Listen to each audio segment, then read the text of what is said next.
3 film അമ്മ direct ചെയ്തു. അതെ. അപ്പം ഈ ഒരു ഇത്രയും പ്രതിഷേധം ഇവിടെ ഉണ്ടെങ്കിലും അമ്മ അതിനെപ്പറ്റി ചിന്തിക്കാതെ I can direct A movie എന്ന് അമ്മ തീരുമാനിക്കുക. ഈ കോൺഫിഡൻസ് ലെവലൊക്കെ അമ്മ എങ്ങനെയാ വെച്ചാൽ ഞാൻ എനിക്ക് ഈ ഡയറി എഴുതുന്ന പരിചയം ചെറുപ്പം മുതലേ ഉണ്ട്. അപ്പൊ ഡയറി എഴുതാൻ തുടങ്ങിയാൽ നമുക്ക് എഴുത്തിലൂടെ നമുക്ക് താല്പര്യം വരും, എഴുതാൻ തോന്നും. അന്ന കാലത്ത് എഴുന്നേറ്റ് ഞാൻ നോക്കിയപ്പോൾ പുറത്തിലുള്ള മരത്തിൽ ഒരുപാട് കിളികളുണ്ടായിരുന്നു. അത് കണ്ടപ്പോൾ എനിക്ക് ഭയങ്കര സന്തോഷം ഉണ്ടായിരുന്നു. ഇങ്ങനെ എഴുതില്ല നമ്മൾ. അങ്ങനെ ഞാൻ കഥ എഴുതാൻ തുടങ്ങി. കൊച്ചു കഥകളൊക്കെ എഴുതി.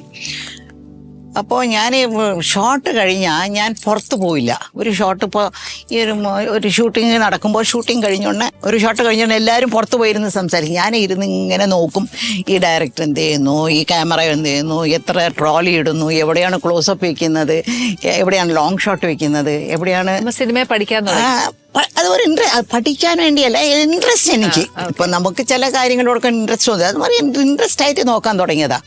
അപ്പോൾ ഞാൻ സത്യൻ സാറോട്, അടുത്ത സത്യൻ സാറൊക്കെ ഉണ്ടാവും, ഞാൻ പറയും, ഇവിടെ ഒരു ക്ലോസപ്പ് വെക്കണ്ടേ, നമ്മൾ ഇത്രയും കഷ്ടപ്പെട്ട് ഈ കാര്യം പറയുമ്പോൾ ഒരു ക്ലോസപ്പ് വേണ്ടേ സാറെന്നൊക്കെ ഞാൻ പറയും. അപ്പോൾ വേറെ ജോലിയില്ല, നമുക്ക് വന്ന് അഭിനയിച്ച് നമുക്ക് പോവാമെന്നൊക്കെ സത്യൻ സാറും പറയും. അവരാരും ഡയറക്ടർ അല്ലാതെ പറയാതല്ല ഒരു കാര്യത്തിൽ ഇടപെടത്തില്ല.